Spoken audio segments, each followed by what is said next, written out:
ನಮಸ್ತೆ, ನಾನು ನಿಮ್ಮ Chaitanya. Welcome back to my mini log. ಮತ್ತೊಂದು ಡಿನ್ನರ್ ಕತೆಗೆ ಸ್ವಾಗತ. ಇವತ್ತು ವೀಕೆಂಡ್ ಆಗಿರೋದ್ರಿಂದ ಡಿನ್ನರ್ಗೆ ಹೋಗೋಣ ಅಂತ ಪ್ಲ್ಯಾನ್ ಮಾಡ್ಕೊಂಡ್ರಿ. ಎಲ್ಲಿ ಅಂತ ನಿಮಗೆ ಗೊತ್ತೇ ಇದೆ. ಮಕ್ಕಳು ಫ್ಯಾಮಿಲಿ ಜೊತೆ ಹೊರಟಿದ್ರಿ. ಅವರು ಕೂಡ ತುಂಬ ಎಂಜಾಯ್ ಮಾಡ್ರು. ಬಟ್ ಸಿಕ್ಕಾಪಟ್ಟೆ ಚಳಿ ಇತ್ತು. ಈವ್ನಿಂಗ್ ನಿಮಗೆ ಗೊತ್ತಲ್ಲ, ಈ ನಡುವೆ ಬೆಳಗ್ಗೆ ಸಾಯಂಕಾಲ ಈಚೆ ಹೋಗೋಕ್ಕೆ ಆಗೋದಿಲ್ಲ. ಆದ್ರೂ ಪ್ಲ್ಯಾನ್ ಮಾಡಿ ಧೈರ್ಯ ಮಾಡಿ ಡಿನ್ನರ್ಗೆ ಬಂದಿದ್ದೀರಿ. ಅದಕ್ಕೂ ಮುಂಚೆ ನಾನು ನನ್ನ ಮಗ ಒಂದೆರಡು ಸೆಲ್ಫಿ ಕ್ಲಿಕ್ ಮಾಡ್ಕೊಳ್ಳೋಣ ಅಂತ ಫೋಟೋಸ್ ಎಲ್ಲ ತಗೊಳ್ತಾ ಇದ್ರಿ. ಬ್ಯಾಕ್ಗ್ರೌಂಡಲ್ಲಿ ಒಂದೆರಡು ರೀಲ್ ಸಹ ಮಾಡಿಕೊಂಡೆ.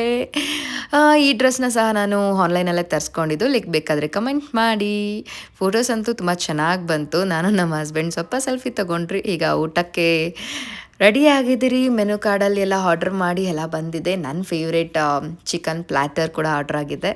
ನನ್ನ ಮಕ್ಕಳು ಯಾವಾಗೂ ಫ್ರೆಂಚಸ್ ತಿನ್ಕೊಂಡೇ ಟೈಮ್ ಪಾಸ್ ಮಾಡ್ತಾರೆ. ಅದು ಯಾವಾಗ ಹೊಟ್ಟೆ ತುಂಬ ಊಟ ಮಾಡ್ತಾರೋ ಗೊತ್ತೇ ಇಲ್ಲ. ಈಗಿನ ಮಕ್ಕಳಿಗೆ ಹೊಟ್ಟೆ ತುಂಬ ಊಟ ಮಾಡಿಸೋದೇ ಒಂದು ದೊಡ್ಡ ಟಾಸ್ಕ್ ಆಗಿಬಿಡುತ್ತೆ.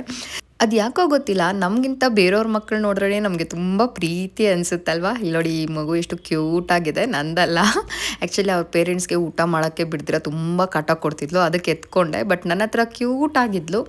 ಈ ಲಾಸ್ಟಲ್ಲಿ ಡೆಸರ್ಟ್ ಒಂದು ಟ್ರೈ ಮಾಡೋಣ ಅಂತ ಬ್ರೌನಿ ಐಸ್ ಕ್ರೀಮ್ ಟ್ರೈ ಮಾಡ್ತಾಯಿದ್ದೀನಿ. ಇದಂತೂ ನನಗೆ ಸಿಕ್ಕಾಪಟ್ಟೆ ಇಷ್ಟ ಆಯಿತು. ನೋಡ್ತಿದ್ದೀರಲ್ಲ, ವಾವ್! ನಾವಂತೂ ಊಟ ಮುಗಿಸ್ಕೊಂಡು ಹೊರಗಡೆ ವಾಕಿಂಗ್ ಮಾಡ್ತಿದ್ರಿ. ಚಳಿದಲ್ಲಿ ಚೆನ್ನಾಗಿರುತ್ತೆ ಅಲ್ವಾ. ಹಾಗೆ ಮಕ್ಕಳು ಪ್ಲೇ ಏರಿಯಾದಲ್ಲಿ ಬ್ಯುಸಿ ಆದರು. ಅದೇನೋ ಪ್ಲೇ ಏರಿಯಾಗೆ ಬಂದಮೇಲೆ ಅವ್ರ ಮಕ್ಕದ ಕಳೆನೇ ಚೇಂಜ್ ಆಗಿಬಿಡುತ್ತೆ. ಅವ್ರಿಗೆ ತಿನ್ನೋದಕ್ಕಿಂತ ಆಡೋದೇ ಜಾಸ್ತಿ ಇಷ್ಟ ಆಗುತ್ತೆ. ಹಾಗೆ ಇಲ್ಲಿ ಕಾರ್ನಲ್ಲಿ ಒಂದೆರಡು ರೌಂಡಿಂಗ್ ಆಗ್ತಿದ್ರು. ಸಿಂಪಲ್ ಆಗಿ ಇವತ್ತಿನ ಡಿನ್ನರ್ ಸ್ಟೋರಿ ಇದಾಗಿತ್ತು. See you soon in my next log and thank you so much for your support. ಹಾಗೆ ಮುಂದಿನ ಲಾಗ್ನಲ್ಲಿ ಮೀಟ್ ಮಾಡೋಣ ಅಂತ ಹೇಳ್ತಾ ಇವತ್ತಿನ ಸ್ಮಾಲ್ ಮಿನಿ ಲಾಗ್ ಹೆಂಡ್ ಮಾಡ್ತಿದ್ದೀನಿ. Take care, bye bye, see you soon.